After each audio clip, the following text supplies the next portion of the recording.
Doing this process is just it's paramount to mental health in the early entrepreneurial phases, because then you're at least working at gathering more clarity, putting more pieces of the puzzle together on a day by day basis. If you don't revisit that vision and revisit the uncertainty of it, and at least see that, okay, I was like 10% or I was like 80% uncertain, and now I'm 70% uncertain after a month, and now it's been 3 months and I feel like 50% good. That rate, that's a 30% increase. That will give you some peace of mind.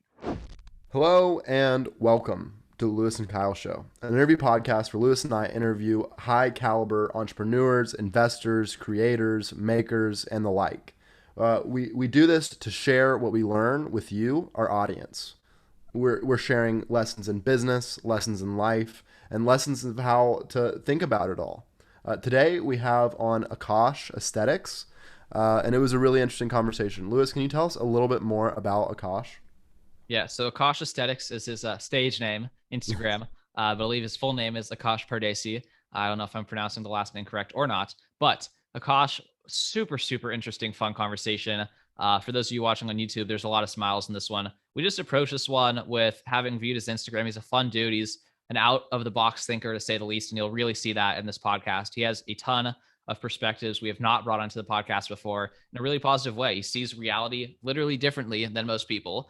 And that might sound a little out there, but I think he does a good job of justifying that worldview and explaining the value of seeing the world that way. We discuss in this episode his coaching business, Reality Mastery, and the 5D framework of coaching, what that even means, what the extra Ds are, and how you use them to live a better life.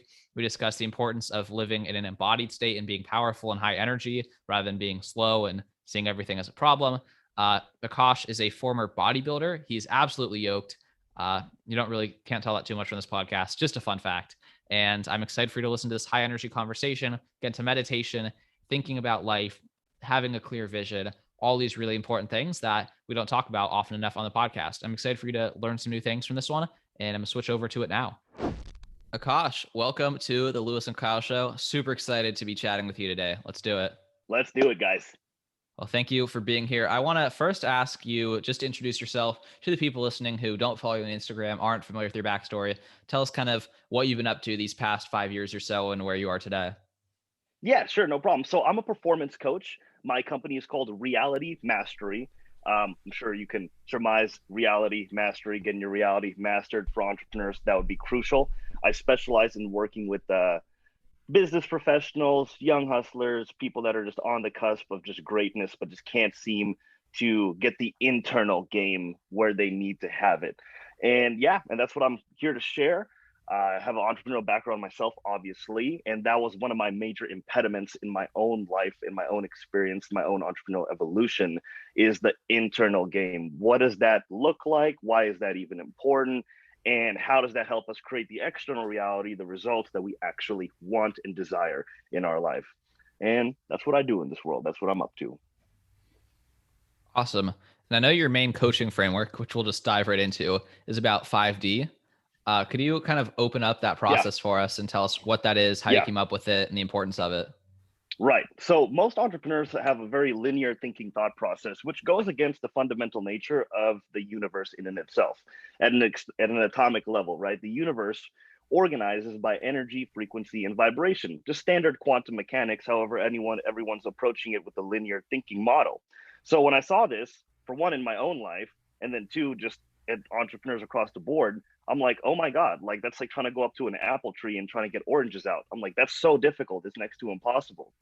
And then that's where a lot of the depression, anxiety, fear, and uncertainty that has plagued entrepreneurship stems from, essentially. So I saw that problem and I was like, this is not okay, because I like to keep a smile on my face at all times.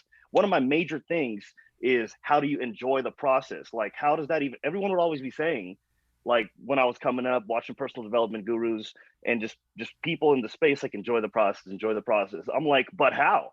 It's so traumatic. It's so difficult. I'm like, how do you do that? Right. And then that's when I figured out, I'm like, okay, it's just the thinking isn't aligned properly. And that's where 5D comes in. And essentially, in layman's terms, it's there's two states of being, right? You're either in a powerful state of being or a disempowered state of being. You're either in a state of suffering, anxiety, fight or flight, or joy, bliss, empowerment, right? It's very binary. From a nervous system, like parasympathetic or sympathetic, right? We're just in one of the two. And essentially, when we're in a powerful state of being, we're in these flow states. There are no problems. There's just situations that need to be handled. You just literally are not seeing problems. You can handle any situation. Oh yeah, call that person. Who do you know that has that answer? Get in touch with him. Boom, boom, boom. Solution. However, when you're in a disempowered state, I'll just give an example. Like, I mean, just happened last month. I was like working with one of my VAs, virtual assistant. I was training a team member on something, and they did something wrong for like the fifth time.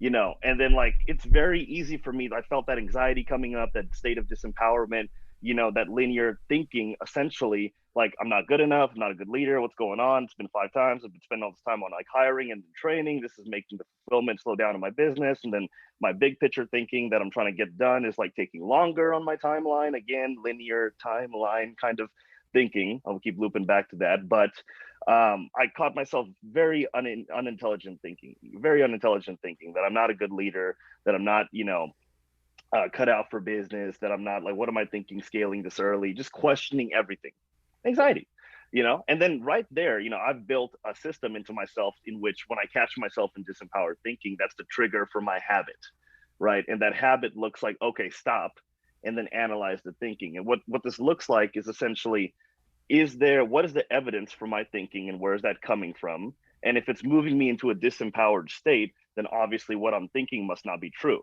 because our natural state of being is just to be happy, essentially. If you just look at mother nature, animals and whatnot, even a gazelle right before it gets attacked, for like, it might get stressed out as it's running away, but literally after it gets away, if it gets away, it will just come back to like within 15-30 seconds to just chilling, right? Like that's what we are, animals, just with consciousness. We have conscious choice. I shouldn't say just, it's a big deal, but essentially that's what our primal state of being is, just to be happy, right? And entrepreneurs are just most of the time stressed out and not happy. So that's where the whole 5D thinking comes in. It's fifth dimensional thinking. It's a fancy term for moving in an empowered state. So would you like me to get into a little bit of that process, or you want to circle back? Keep going. That? Yeah. So pretty much, step one, recognize that I've moved into a disempowered state. That's step one. Step two, analyze the thinking around that state. How am I thinking about what's going on? Because if there's an issue in my reality, obviously, it's just how I'm orienting myself to the reality that's causing the issue, fundamentally, right? Can get a little tricky when you're in this as a human, but that's essentially what's going on here. So I'm like, okay, if what I'm thinking is moving me into a disempowered state, what I'm thinking must not be true. So step three would be willing to play around with their thinking. Be very malleable in your thought process, right? Because the reticular activating system, is tricky in the brain, right? That's like you buy a new car, you see it everywhere type of situation. Reticular activating system. So the brain's phenomenal at gathering evidence.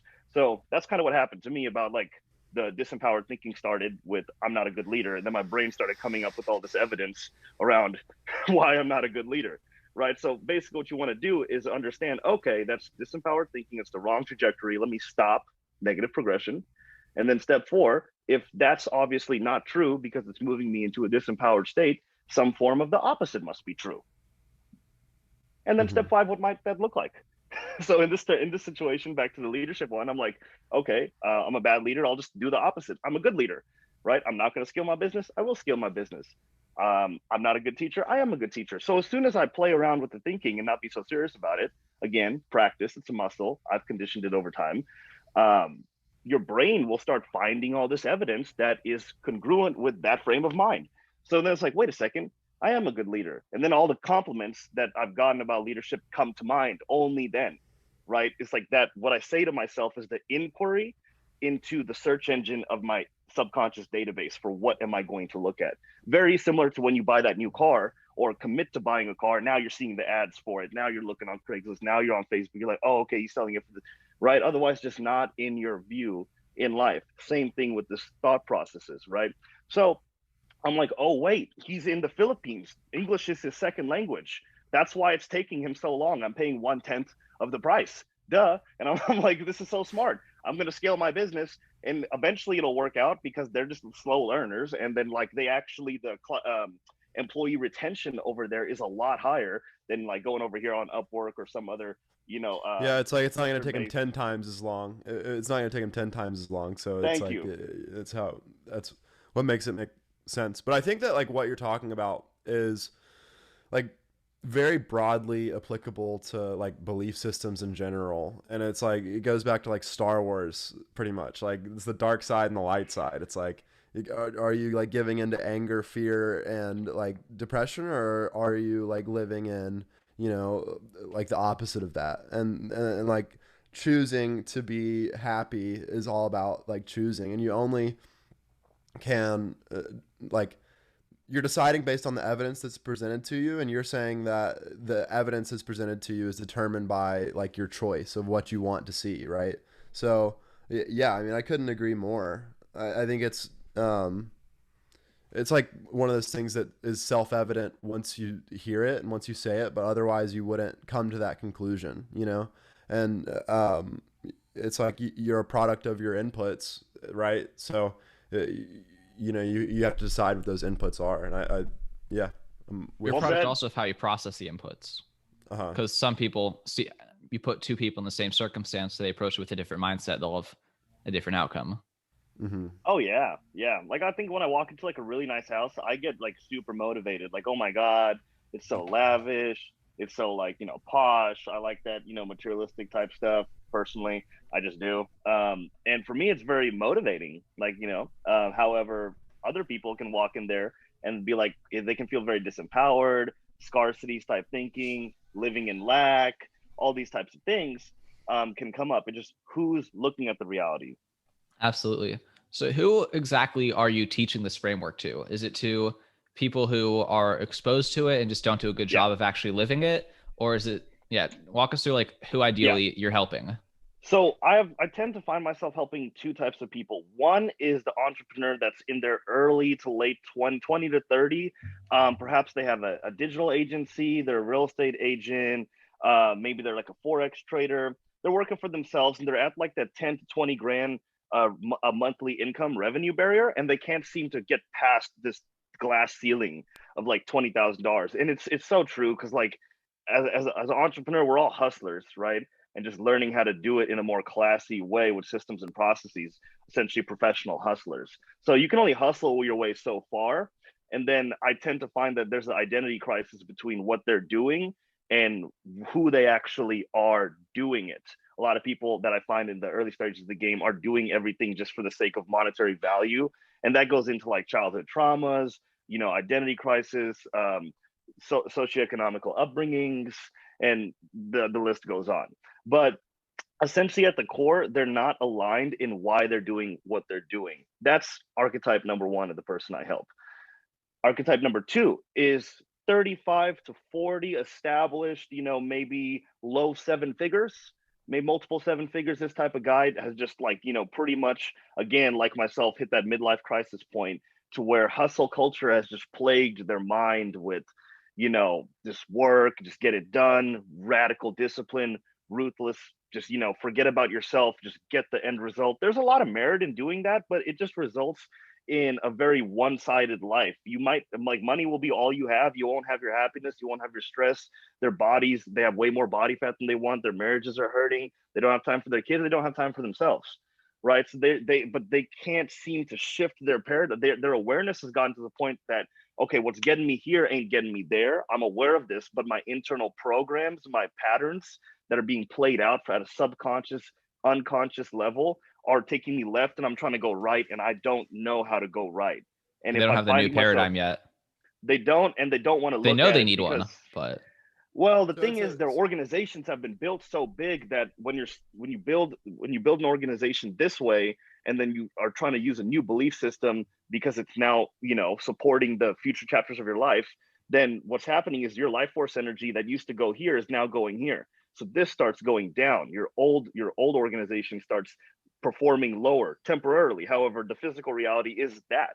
So emotionally, they can't seem to get past this shift because as they're creating this new one, this one's not producing and this one's sucking now. So this in between shift phase really, excuse my language, but fucks people up, especially because that's what happened to me.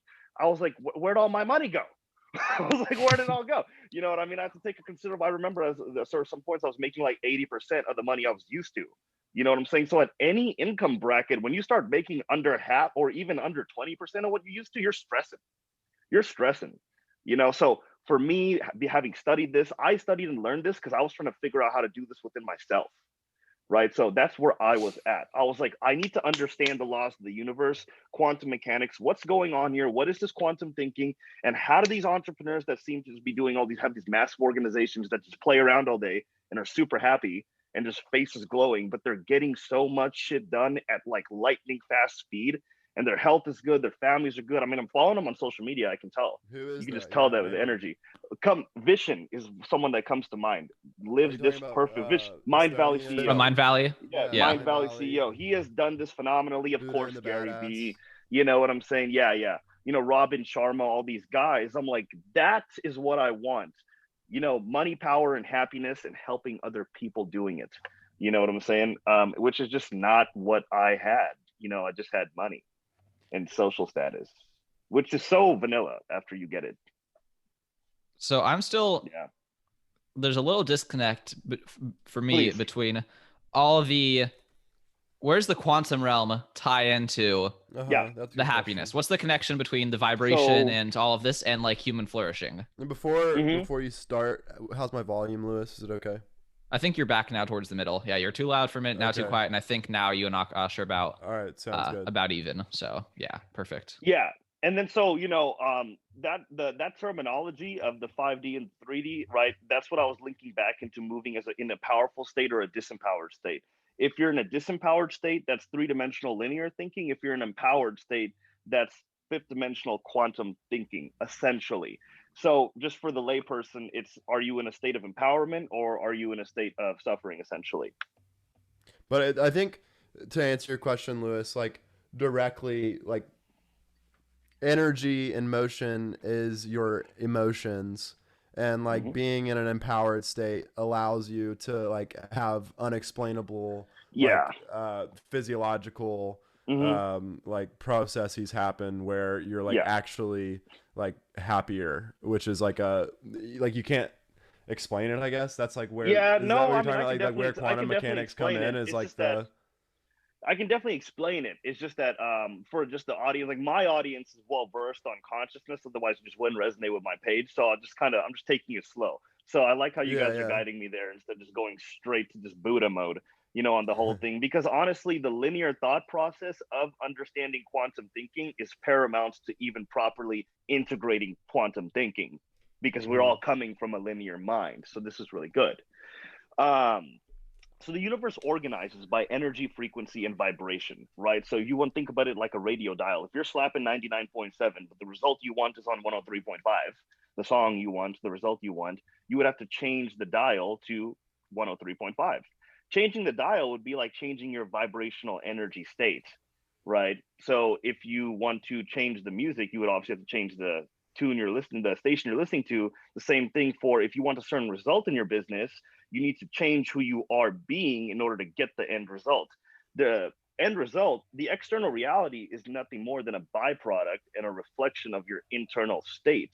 So whatever, let's say you want to make 100K a month in your business. Okay, what does that version of you move like, think like? What belief systems do we have? What habits does that person have that has that result?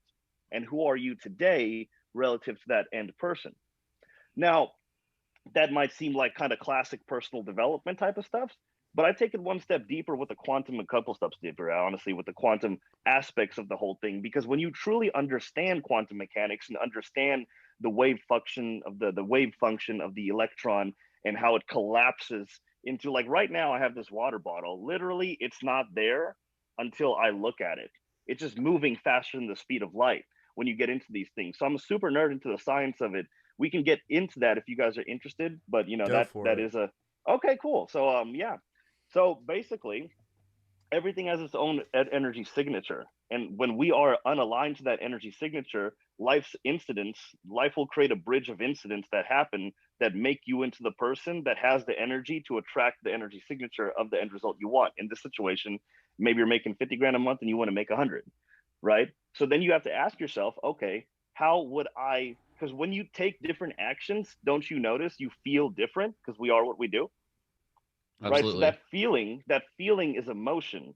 right? The mental body is what creates the blueprint for what we want, and then the emotional body gives it the magnetic charge that draws the circumstances into our life via quantum mechanical energy distillation. Fancy term for higher dimensional phenomenon vibrating down into lower dimensional realities, and it causes a vortex like phenomenon happening, and you start pulling the people, places, things, and circumstances that are along the line in your business model and business vision. They come to you instead of you needing to go out in the world and build them, because you are the person that has them. How do you know which channel to turn your radio to? That's the problem that everyone has. Thank you for bringing that up. People don't really know what they want at the core of things, Mm-hmm. especially younger entrepreneurs under 30, I find, which is archetype number one, is a lot of the younger entrepreneurs that, maybe have made some money, maybe they even made 7, 8 figures or something like that, but they can't keep it. Either they're losing it.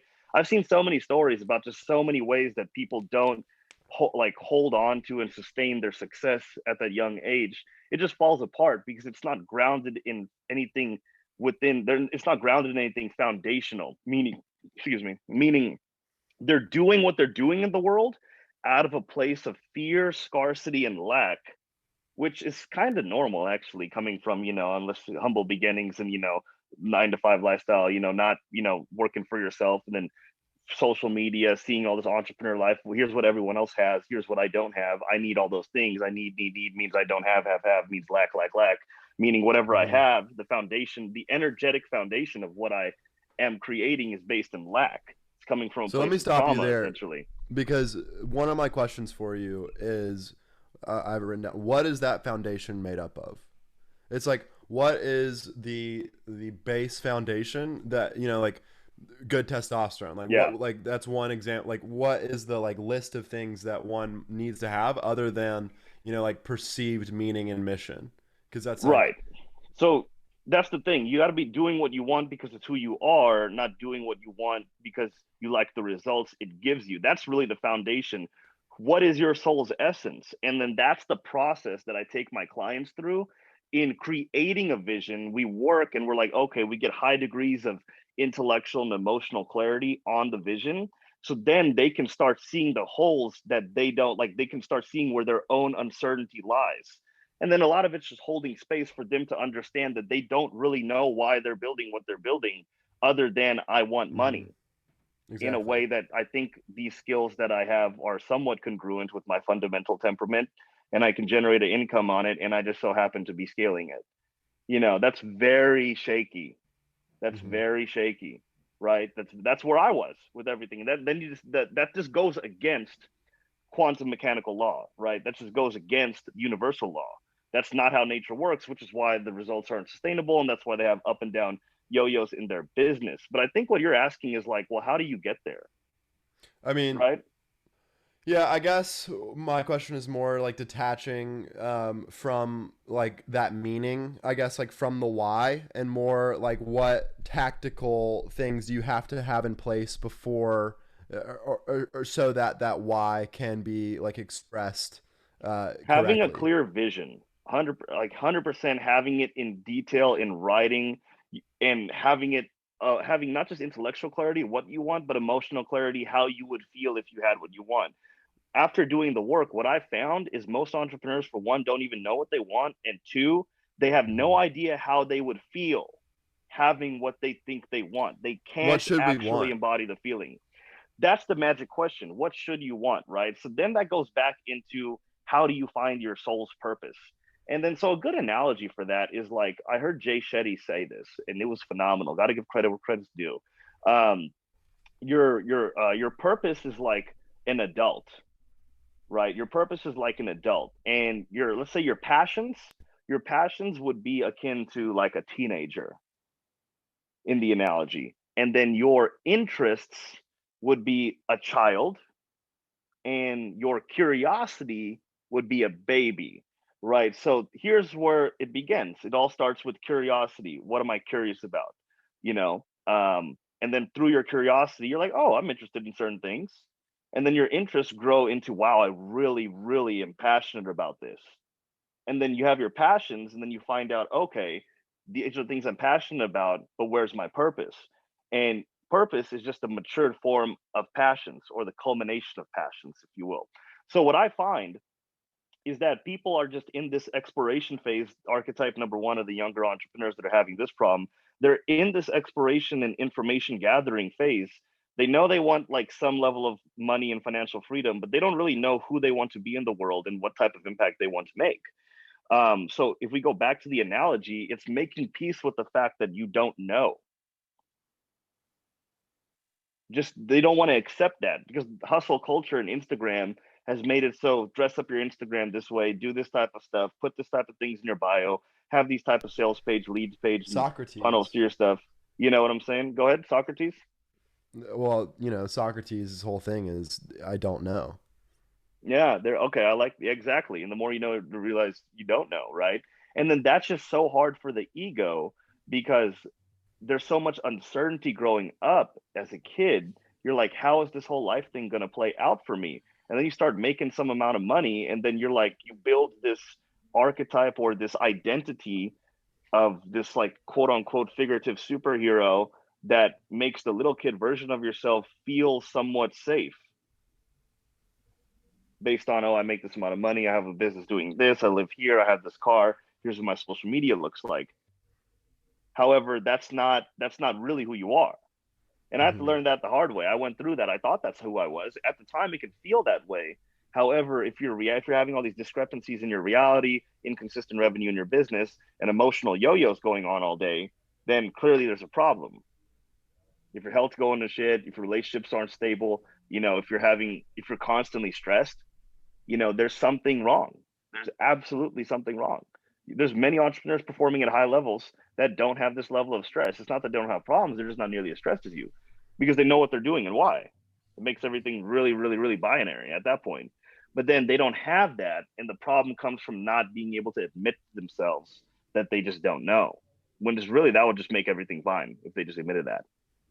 Because then you can actually clear the space for that emotional and intellectual clarity about that vision and putting it into writing. Mm-hmm. Mm-hmm. But then again, there's the ego that comes into play. The ego, to admit that would be a form of the ego death, which then pries on your primal response of survival, because it is literally a part of you that would be then dying. That earlier part of you worked his face off to make. Yeah. There's the sunk cost fallacy too of like deleting work you've already done. I like the cost fallacy word you just used. That would be fair. Yeah. It's difficult to like want to do things that your previous self put so much time into building, but no, it's all very interesting. And it's like I was fully concentrating on hearing you out and thinking it all. So what is your process? One thing I struggle with is I do have a clear, I think, ego acceptance that I don't know Yeah, what I this is a good want. question, Lewis. Yeah. So Well, I'm well, don't you have want, shame about yeah. not knowing what I want. I have clarity about certain things I know I don't want for sure. But what is your process for someone like me, exactly archetype number one, just young, aspiring 20s entrepreneur who doesn't have total clarity? Yeah, yeah. So practice makes perfect. Honestly, just so I have a vision exercise I take people through. It's pretty standard. You can look these up online, standard vision. But the thing is just that people don't want to, and I was one of those people, look at it in the morning and night, because when you look at it, you just remind yourself how about your level of uncertainty, right? So that's why it's counterbalanced with making peace of not knowing. Like, I'm not really sure where I'm going, but I'm going somewhere. Like, that's a really good way to start. And then reading your vision in the morning and night, because as you learn and evolve, your perception of reality grows with you. And as your perception grows, you can perceive more things that you like or don't like, or you get more clarity on what an ideal day in the life for future you would look like. So it only makes sense that you would then go and add that onto your vision and edit it.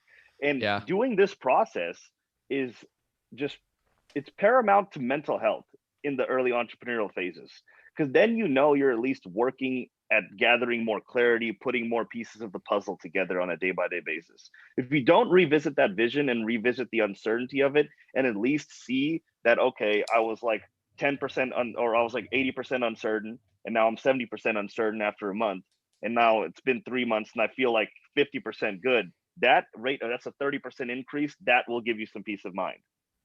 but most of the time you're just spinning your wheels trying to make more money and wondering and help. Like that's literally all they're focusing on. Like, how do I make more money, and what does that look like? Well, I mean, And let's then talk about money for a minute, I guess. Like, what is your definition of money? There's a couple definitions of money. At the very core, it's energy. It's energy. It's a means of exchange. I heard Ty Lopez give a great definition of money called in-demand scarce resources. I really like that. But at its very core, it's energy. It's a means of exchange. And why do you think people are so caught up in trying to capture some of this energy? Why is that like the driving Because it gives factor it, Or a of all of default it gives the driver for a lot of illusion. people. It gives the it's like illusion. this is what is causing these people to be in this disempowered state, right? Yeah. And like, Yeah. but you want to unlock these people so that they can go further and be an empowered state and get lots of money, right? So it's like, to me, it's sort of like a paradox. It is. Well, it's about chasing money versus attracting money to some extent, right? Okay. Sure, sure. But at the same time, like if you have an attachment, you can't have an attachment to any type of an outcome. So that's number one. And they're attached to the money because it makes their inner child, the trauma they had when they were a little kid, which most entrepreneurs, we're all just traumatized little kids at the end of the day. We're like, this is fucked. Can I cuss on here? It's fine. Yeah. Oh, You already cool. did, so Yeah. no. Yeah, I know. Yeah. I was like, Yeah. this is like total fudged. And then like I don't like this and I need to grow up and make this different. You know what I mean? And that's so normal. Like I just want to say, like for people who are listening, I'm like, that was me and that's normal. I'm just saying that there's a better way to do things. And this is what I've learned and this is what I teach. So, you know, so real quick, just to clarify, does that make sense as far as how having that attachment to the outcome in this situation being money is again stemming back to that place of lack and insecurity because it's from that little version of ourselves that wanted to create this version of ourselves that has these material things because that would be an archetypal or an identity of someone that is quote unquote socioeconomically successful that my parents can now be like, okay, like that's good. My friends, colleagues, that's good. I have status in the world. So that's just what we're taught to go to school, get a degree. Yeah. You know, that's just what every kid was taught. Connected all those dots really well. And if you unpack it in the reverse direction, right? Like no one would rationally follow. Like I wouldn't take fitness advice from like a 12-year-old, or like I wouldn't let a 12-year-old write my diet plan. But we like let our 12-year-old selves write our life plan and then like judge ourselves by it. And like that's pretty messed up when you like try to, we're not messed up, but it's just problematic. It's like you're gonna expect, it's like, I think it's a fully baked analogy. I have nothing else to say. There we go. No, you're cooking with it though. I like that. Yeah. That was good. That was good. Yeah. It makes sense. Like you're letting your 12-year-old version of yourself dictate what your life should look like.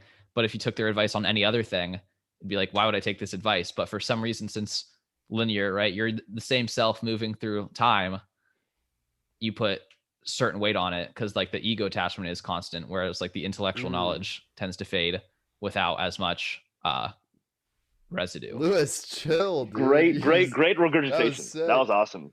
All right. Switching gears here big time. I got too much body fat on me and I want to lose it. Okay. So I need your help. Let me know. Talk to me. Man, okay. So the first thing that I would say is just start eating whole foods if you don't already. Of course, give me some feedback as to like what you're doing, what you're not, and what your thoughts are. But really, just first switching your diet to eating more organic whole foods. It does two things. One, it gives your body a proper energy source so you can just feel better. And two, if you're a big foodie like me, and I feel most people are, and foodie is a big part of life, by just saying an automatic no to processed foods and fast foods, it allows you to learn fun food combinations out of just stress of wanting tasty food in your mouth. So then this whole world opens up to you about like healthy cooking and ways to make it taste bomb. And then that's what I think is just a missing link in people's life is they just don't know the tasty ways to eat healthy. And if you want, that's number one. And then two, just doing daily activity at some way. Just something you like to do, some cardio and something resistance based, something cardiovascular and some stretching just every single day. If you can just do, an hour of activity, people say that whole 20 minutes. I'm like, just, I think an hour, honestly, an hour. That will allow you to just have such a faster metabolism. And then if you were to deviate once in a while or, going out to a restaurant, and you believe me, you go out to a restaurant every day, it just depends what you order there. right? But if you want to go and order that, you know, Pizookie at BJ's, that's not going to hurt you if you're on a Yeah. consistent. I love Pizookies, man. You know, that's my Yeah. thing. So especially the pie, the big one, the one that's like $25, the Yeah. Pizookie Kyle, do you know platter. what we're It's talking like, about? No, I've never heard of oh, this. dude, you Yeah, should go to I know BJ's it and get because I'm one. from Vegas and there's a BJ's the BJ's in Vegas, and I don't know if that's the one you're talking about, or if it's a West Coast thing, but it's pretty insane stuff.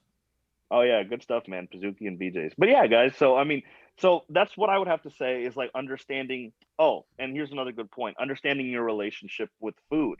Right? What is your relationship with food? A good way I think like, are you someone that likes to eat like a little bit of a snacky thing, I think this is like my every problem type of here day? for sure. Go ahead. I just my relationship with food. I mean, I just liked food. I like food a lot. I mean, I like to Mm-hmm. eat it. You know, and I think and I don't know how to make tasty food. Right. Okay. So like for me, that you sound like me too. So I really like to just eat a lot of food at once. So what I would do, I'm not doing this right now, but I practice a lot of cyclical fasting. So I do intermittent fasting for like long bursts of time. So I can probably, you know, I would probably do about an 18-hour fast. This is just me, every day almost. So I would wake up in the morning, I would do my workouts, my cardio, all that stuff. And then I'd go into my work day and I'd do my whole work day and I'd break my fast around 5 p.m. And I've already worked out, trained my body, stayed fasted. So in this next like 6 hours between 5 p.m. and whenever I go to sleep, 10 or 11, I'm pretty much got 3,500 calories that I could just eat whatever in that time. Hmm. So that's pretty tasty right there. You know what I mean? You can do some Like, damage for sure. For yeah. sure. So perhaps trying out some fasting for, you know, any of the listeners that really like to eat a lot of food and they're just like, man, I just don't like eating small meals. I get that. You know, try implementing some fasting. Okay. There's so many modalities of going about this, and I'm happy Okay, to and share. then right. So next question for you: best place to get a blood test? So best place to very good question. So I mean, a lot of times I find that health medical professionals and whatnot, they end up like really asking a lot of questions and scrutinizing your thought process and whatnot, and just don't really trust you. And I don't know, maybe that's the ego thing on their part. I don't care. The point is, I don't like going to the hospital to do that. I prefer going to this website called Private MD Labs. So Private MD Labs. I have zero affiliation with the website, it's just what I've been using. And then they have a plethora of different type of blood tests you can order. It's literally just type in your zip code and you just pay for it online. And then you walk into this little office building labs in your area and you just walk up in there and be like, hey, and you give them your information. They just draw your blood. They send it to their lab, emails you the results. It's like you can get a comprehensive blood panel for like 180 bucks. There we go. Yeah. So I have my own set of fitness questions here. The three of us, through quantum workings of the universe, got connected through Dr. Jake Wish Yeah.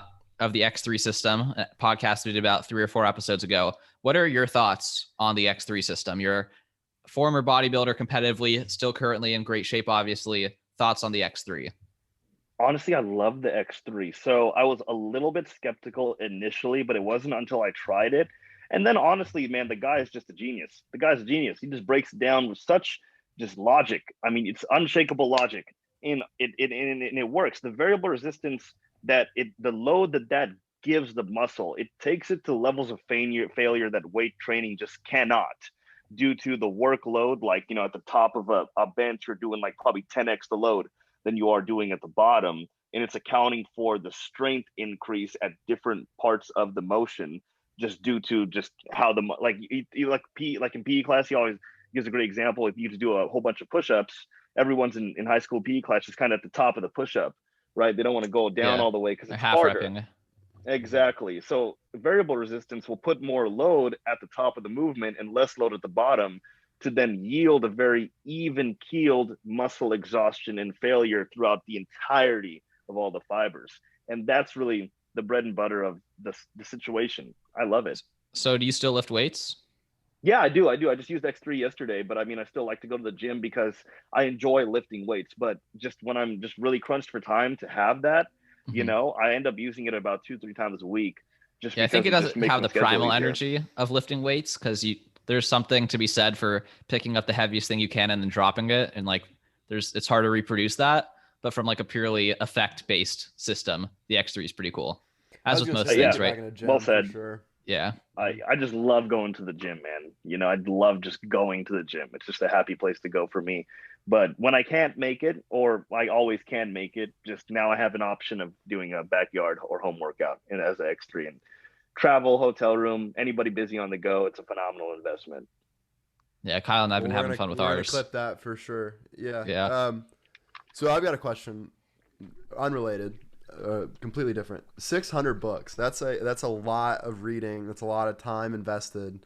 What's your process for remembering, and two, like any secret knowledge that you've acquired from these books that you'd like to share with us? Oh yeah. And what's the interval for having read 600 books? Oh, probably 10 years.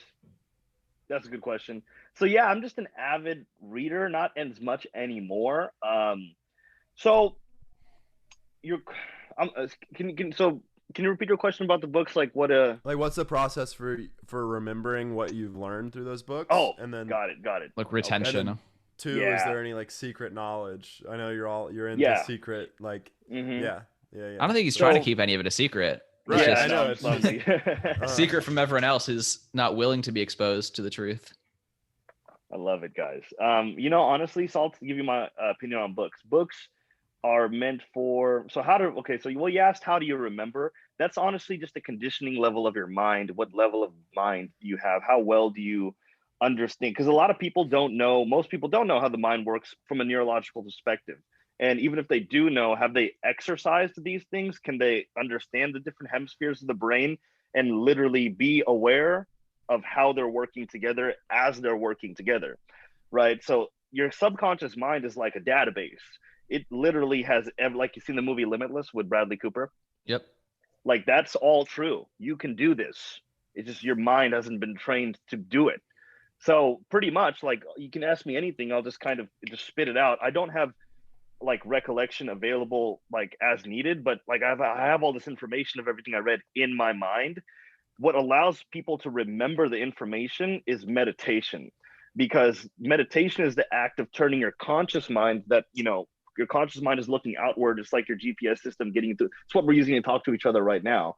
That's taking in all the sensory perception data and then assimilating it within to a meaning, and then impressing that meaning based on your belief system into the subconscious mind, and then that goes into the database, the index of your life experience, if you will. And then within meditation, what are you doing? You're closing your sensory perception off. You're, you know, listening to some meditation music, and you're closing your eyes and you're focusing on what inside. So your gaze, your conscious mind, instead of looking outward, turns inside and starts looking inward. So then you get this what's called the superconscious mind, which is the conscious subconscious mind from the meditation. So this is what allows the brain to then become trained and more keen on being able to pull up data as needed, because the conscious mind is what's moving you in the world, and it's taking in data that then you're basically increasing the muscle, the figurative muscle of the conscious mind being able to draw from the subconscious So in the You're act of increasing meditation. it's like if there's a highway Meditation. between your subconscious mind and your conscious mind, meditation adds more lanes. Thank you. Well That said. was a good one. I was gonna say it's like I might use that now. you train yourself to. I'm gonna NFT it so get a to do royalty. better queries. You're training yourself to do better queries, or have That more, is a like, very too, good way to that put too. it. or something. That too. Right. You're training yourself to have better search queries of your own life experience. That would be very accurate. And included in that is the books, right? So Yeah, you got to have some experience there to draw on. okay. So then. Well, that's also why the more books that you read, is that the whole easier secret future from books all are the to read. books? Which one first? I was saying that's why, you know, we all talk about Charlie Munger very often, but like the more books you read, the more you retain from the books you read, because you have more knowledge to relate all the other knowledge to.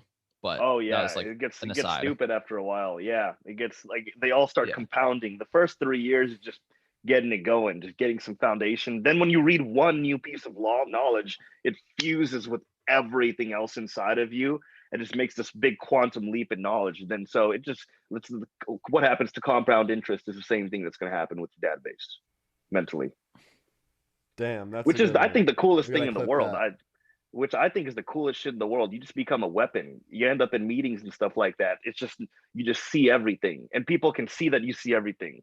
So then they don't even play. No, they don't even, they can Yeah. feel it. They can feel it off you. Even if they're not really aware. They're like, I'm just gonna, you end up getting what you want in business. And it's a very powerful tool. A lot of people, Robert Greene, 48 Laws of Power, this power can be misused.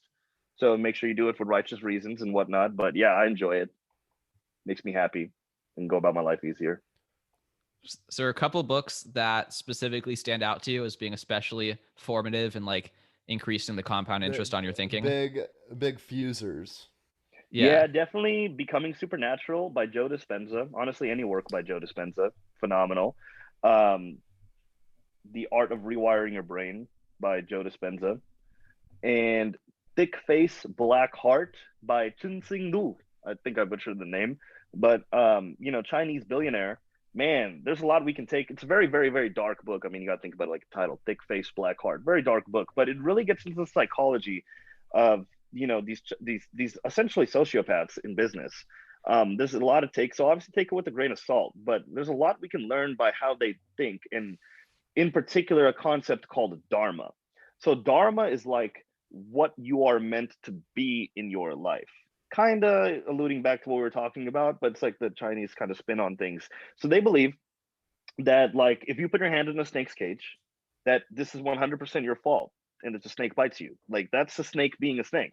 It saw your thermal radiation energy, and it's a predator, and you just put your hand in the cage, it's gonna bite you, right? So if you're a snake, be a snake.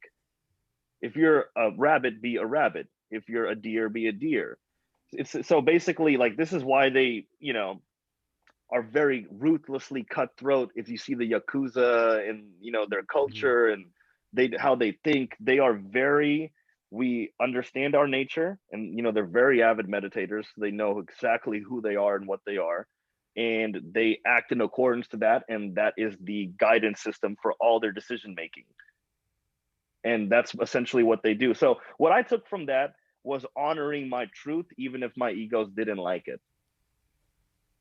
I think that's And I very think powerful. that is something, yeah, you know what I mean? It's what allowed me to detach from money, detach from, different entrepreneurial ventures, making these quote unquote like figurative money machines in the marketplace that spit out money. I mean, sounds attractive, but I just don't care. I like doing things like this. I do, but I like doing things like this much more, and having that as a natural byproduct on the side, sure.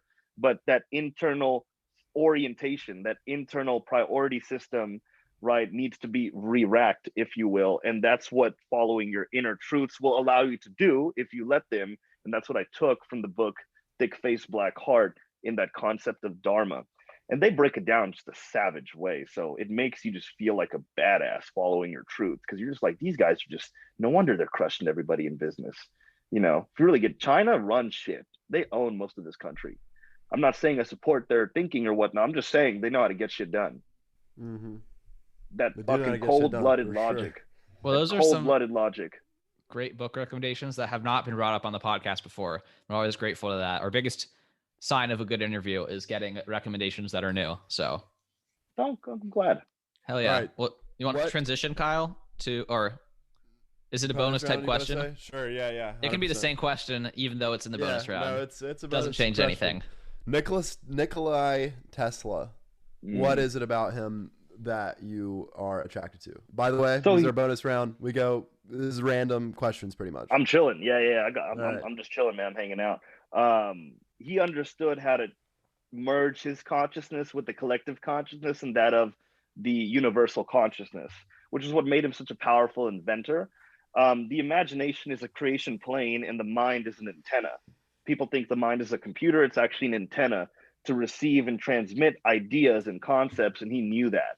So that's where he was able to understand these things about the Tesla coil, about electricity, about renewable energy, and the list goes on. There's so many of his inventions, and that's really what I respect and love about him the most. Is he was one of the first movers in essentially being able to download information from what is known as the Akashic record, or the ether, which is essentially just what powers the universe, if you want to think about it like that. That's awesome. My next question for you: what is a dumb trend? So you seem to be a no bullshit thinker and see the world very objectively. What is a dumb trend that you can't wait to see end? That people care what you think, or people even care about you remotely. Like, or that you people care about what other people think. Just people just don't care that much that we think. Mm, Like, no one really cares that much. They're all up in their own lives. They might see something on, whatever, on to the next. Like, no one really cares. And I'm right. just waiting for everyone to realize that no one cares. I think You might that's a as well just very do whatever you powerful want. realization, honestly. That was a solid answer. I was expecting some diet fad, but we just hit things real deep for a second. Sweet. I only go Right. deep, dude. That's what she said. That's funny. That's a funny Had to. dichotomy Can't. I there. can't not. I can't not. Um, the Leonardo DiCaprio thing that you posted on Instagram. Yeah. What's the thing that we don't know about that we should know? So if you look at it, he's got that third eye, right, open in his head. It's just, it's a funny meme, but basically his third eye is open, and your third eye is essentially right here in between your forehead. It's not a physical eye; it's an energetic eye. It's linked to your pineal gland, and it allows you to perceive realities that are outside of this third dimension. Um, and honestly, third dimensional realities are nothing more than dwindled down formations of higher dimensional thought. So you can literally see what people think, you can see their energy field, you can see the state that they're in. Um, if you tap into it, like, I can literally feel what other people are thinking within. It'll come in the context of my own life experience, because my imagination will draw from my database to then put together an imagination that is congruent to the other person's state. But that's all happening like through the third eye. It's just to give a couple. So back in that meme, you're like, oh, what is the meaning behind that? I'm like, yeah, a lot of people. This is why understanding spirituality, which is really just understanding quantum mechanics for all the science. I'm a science dude. You know what I'm saying? I'm like, evidence, evidence. Where's the evidence? You know what I'm saying? Um, and yeah, so why not? The most logical thing you could do would be to take intuition. People are like, oh, it's just intuition. I'm like, yeah, you have to account for that. That's the logical. Wouldn't the logical move be to account for intuition? And then how's that being perceived through the third eye? And that's what that meme is about. Mm-hmm. I like that a lot. So I have a question that may be coming from a money-driven ego, but who knows? What are some interesting ideas or business opportunities out there that if you had more time or more energy, or just, could be everywhere at once, you'd be exploring? Because I'm sure you're very focused on your business, but what are some things Yeah. out there that excite you going on right now, or areas ripe for innovation or disruption? Yeah. So right now, honestly, just acquiring higher spiritual truth is my number one process, and just refining my product, which is me, so I can catalyze more results in others. I don't really look at these other trends, because honestly, I see them becoming obsolete very soon. We're on the inflection point of the J curve, and a lot of people think they know where it's going.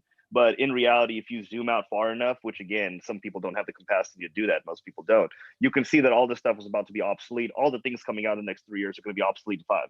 So it really doesn't even matter. People might make some money, but that'll be not sustainable. What really is sustainable is you, right? So if people would just take the time to, generate incomes that get them to a stable place in life, that where they're happy, you know what I mean? Which is not usually the number that people are going about. I'm not saying live as a minimalist, but I mean, if you're making like 10, 20 grand a month, you're cool chilling. You can drive whatever you want, live wherever you want, do whatever.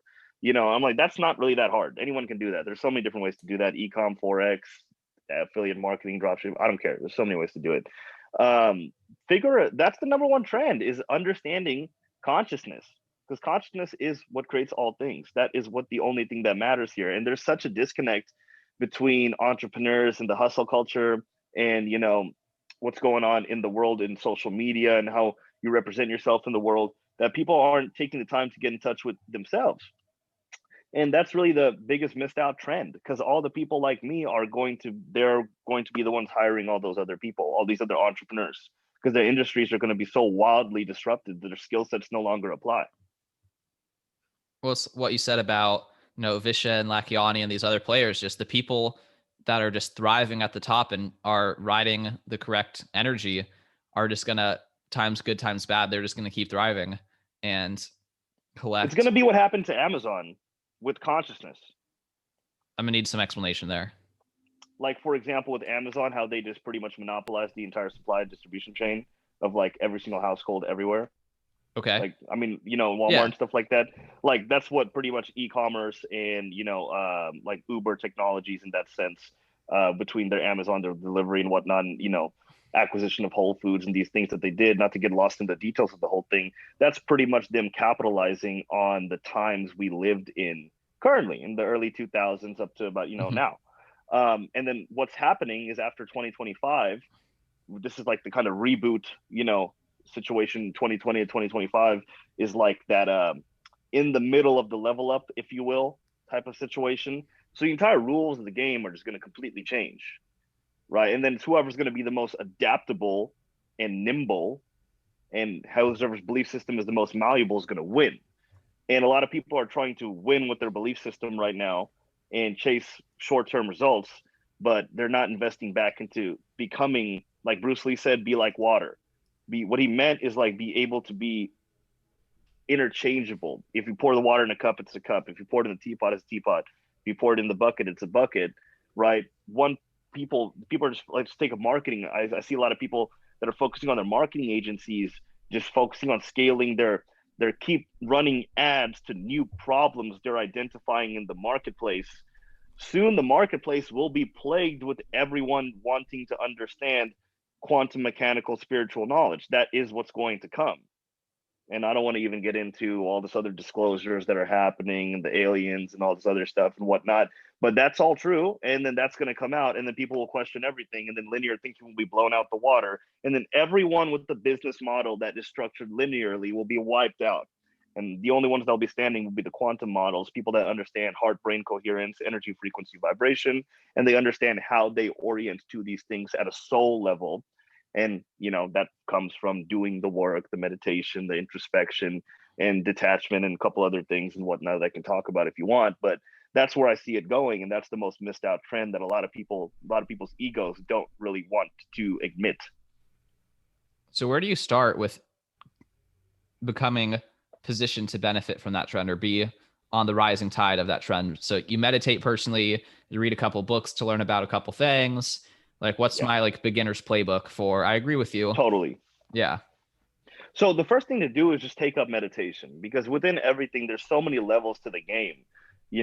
Like meditation's only level one. Like within meditation, there's it just keeps going and going and going, whatever what you can do, to the point it comes from anything from being able to control your thoughts to when things are happening in your life, you can literally change the frame of mind at will that you're looking at. So when you do that, your thoughts are what triggers emotions. Emotions are what causes actions, and good feeling emotions causes empowering actions. Bad feeling emotions cause disempowering actions. So obviously that you can just see how that would be just crucial, just maintaining a flow state in your business and results consistently. But that'll transcend into from the thought control to emotion control to being able to create realities in your mind, to be able to solve problems and access your entire subconscious database by posing a question in a meditative state that solves a problem in your business. So I mean, there's so much. And then you keep doing that, and you create that to your that analogy used about that there's a highway between your conscious mind and subconscious. Meditation causes more lanes. Well, I'm like, yeah. And then soon there's like this just there soon that two-way street is just open consciously, which is scary dangerous when you run into those people that walk around like just there's spirit balls like vision. We had one of You those look on at the podcast. right, you know what I mean? Yeah. So they're moving at such a higher level, it's just hard to even perceive. And I was like, that's way more powerful than any business model or capitalizing on a supply demand chain happening. I'm like, yeah, you can get money, and you better use money to hire someone like me to teach this stuff to you, or you're just going to get eaten alive in like a couple of years, for sure. Yeah. For anyone curious, it was Tal Gur. He was the one on that higher plane of consciousness. We asked him what his meditation practices were, and he's like, how do you know I'm not meditating right now? I could have been doing it this whole podcast. We're like, oh my God. So Exactly. yeah, people on that level are where he lived in Bali for a long time. and went to like the most famous shaman in Bali, like because the Bali can like read people and the shaman can read people and give you like life advice. And the Bali was like, the shaman in Bali was like, you've reached your spiritual peak. Your actual next area of personal growth will come back from re-engaging the material world because you've like achieved all you need to spiritually. And you're like, oh my God. So he was pretty insane to talk to. Exactly. I like that guy already. Yeah. He's pretty cool. Just from the energy of you. See, I can feel the energy of him as because he impressed your mind, which now made you speak on him with that same energy signature that now I feel. So now I feel like I know him. In a way you do, for sure. Yeah. In a way you do. We can only perceive in others to the degree in which we perceive in ourselves. So if you only know yourself like 70% of the way, you're only going to be able to see 70% of clarity in another person. So and they're going to pick up on that from meditation, just to tie that back into the meditation allows you to, put your focus on you, so you get to know who you actually are, right? Like how you actually feel about certain things. This can go from relationships to values to beliefs to what you used to think about yourself to, because constantly your conscious mind is gathering data. Your subconscious mind is what's creating your external reality. Your subconscious mind, you're thinking 95% of the same thoughts as the day before. That's what's creating your day, is your subconscious. Yeah. So, you know what I'm saying? When your conscious mind is acquiring higher wisdom, you're in this constant process of updating your software as you acquire more wisdom. And the farther you go on this, in one day, you can cover what used to take your old self like a year, to figure out from the game of life. Like, it's scary how little you actually know when you start getting there.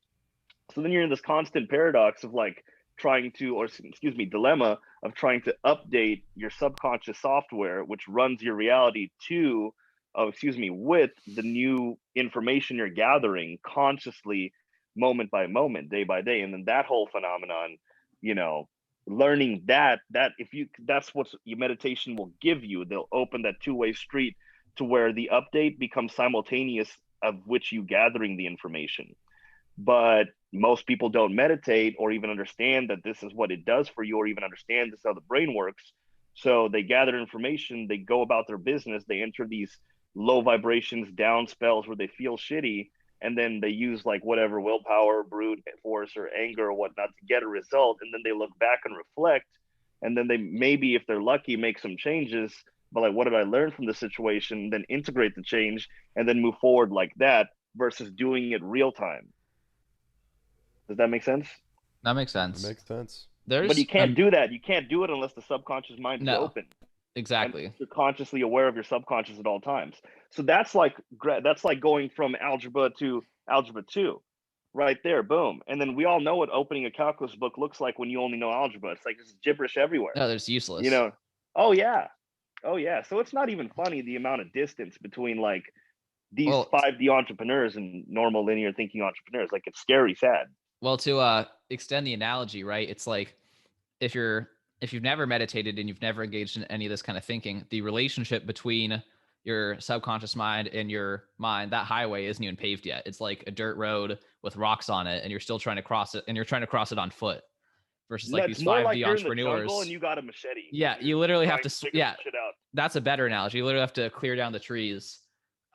And then every now and then you got to stop doing everything and halt the caravan and hike up like the mountain off to the side to then look like, where the fuck am I going again? Or like climb this tree. Yeah. So all bad. The entrepreneurs have like a hyperloop with multiple cars going. Magnetic rails. It's like a magnetic. They're flying their private jets between the layers.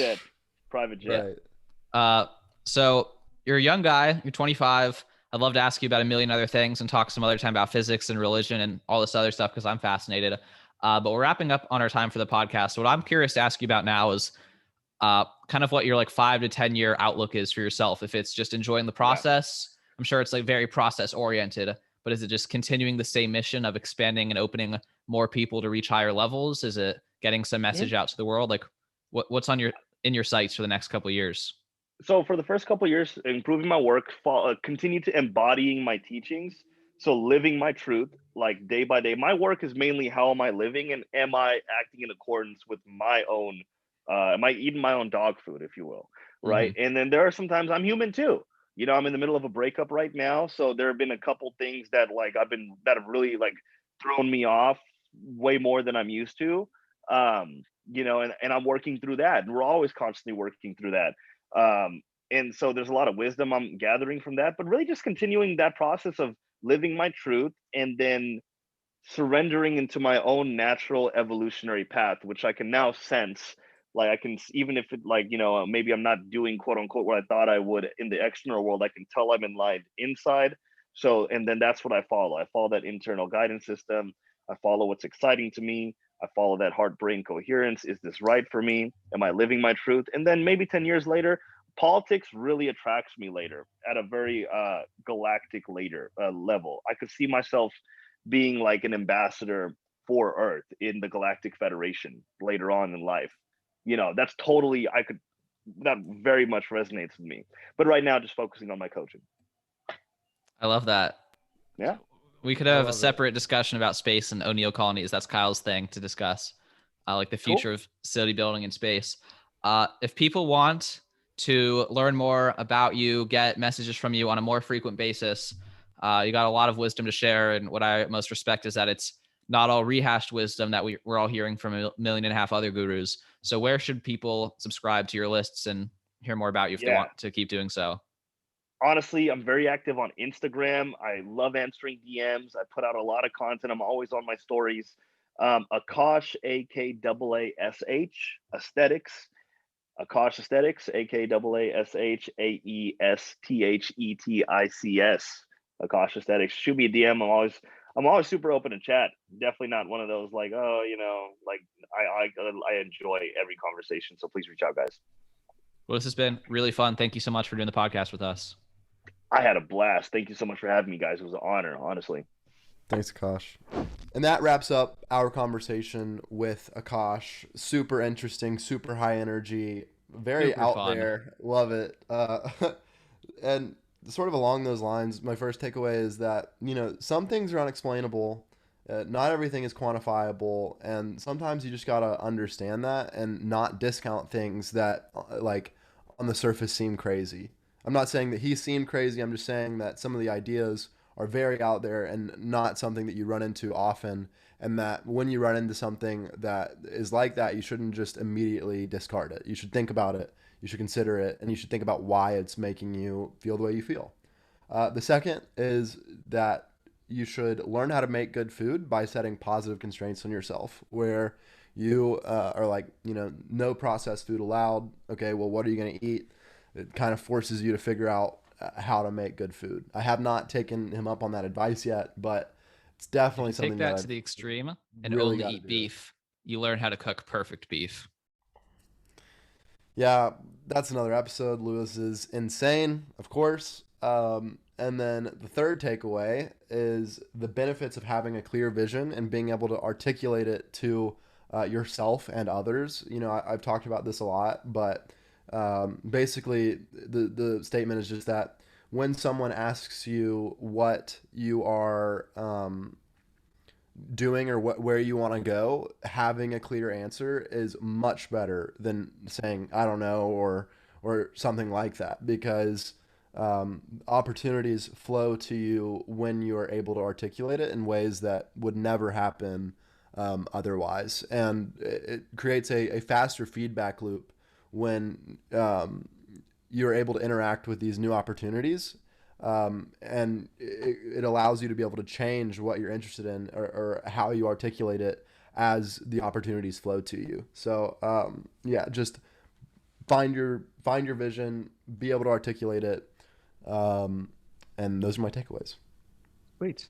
Well, my first one piggybacks on your third one, which is the importance of not just an intellectual clarity about your vision, but also an emotional clarity about your vision. It's not just being able to say like, I want to get into real estate because you can make a lot of money in real estate and I like money, but something like why you want to feel the way that you'd feel in that industry, or like what actually motivates you at a deeper level.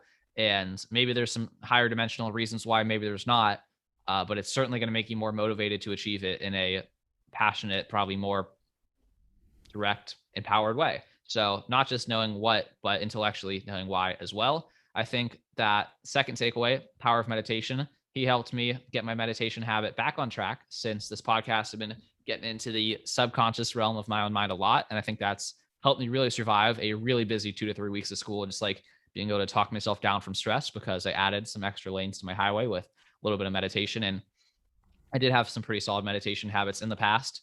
And so it's kind of just repaving old roads, not to give anyone crazy expectations of how much you can do in 2 weeks if you're brand new to meditating. Third takeaway here, the importance of letting some ego death of your younger self. A lot of us are driven by decisions and ideas and beliefs that we created at a younger, less knowledgeable state, maybe in a place of like scarcity, maybe in like another problematic situation. And we still make our current self suffer from the delusions of a younger, immature self. And that leads to all sorts of irrational, problematic behavior. I've actually started reading a book that Akash recommended to me called Breaking the Habit of Being Yourself by Dr. Joe Dispenza. Really enjoyed it so far. It's all about how if you let stress of the past guide, like continue to come up in the present, you're just constantly living in a state of stress. And that can work for any other emotion from your past. So just break the habit of being yourself and like let some old selves die so you can be a real new person and not carry all of your old baggage as much as you did. Otherwise, meta takeaway about the podcast, we always like to have some sort of build in public type spirit where we talk about what we learned about what we're doing from this podcast. It's just fun to bring on people who are so different from how we normally bring people on. You know, we have a lot of similar stories of writers and creators and entrepreneurs, and I think we learn something different and valuable every single time. But sometimes you bring someone who's existing in a whole another dimension of reality, no joke. And that's certainly going to expose new frameworks, new ways of thinking. So I think that's a good lesson for us, Kyle, is to continue to bring intellectually diverse, to say the least, perspectives on the show, because I think we learn a lot and help everyone else in the process. And otherwise, meta takeaways, we just approached this podcast. We had no idea what to expect. Akash reached out to us and said, let's just do it and focus on having as much fun as possible. And I really had a lot of fun. So that's awesome. If you enjoyed this podcast and had as much fun as we did, all that we ask is you help us grow the show by using whatever social capital and social influence that you may have. That could be 5 minutes of your time, leaving a rating or review on iTunes, really more like 30 seconds. Or it could be a conversation with a friend who asks you what podcast you listen to, and you say, I just learned about higher dimensions of reality on the show Lewis and Kyle, but they also teach really good stuff about business. You should check it out. You could do that same thing on Twitter, Instagram, or Facebook for the same effect. That's all we ask from you. If you are getting value out of this, help us grow it, help it find more people, new ears, new listeners, and we will continue to bring cool people on the show. That's it for this episode. See you in a week with the next one. Bye-bye.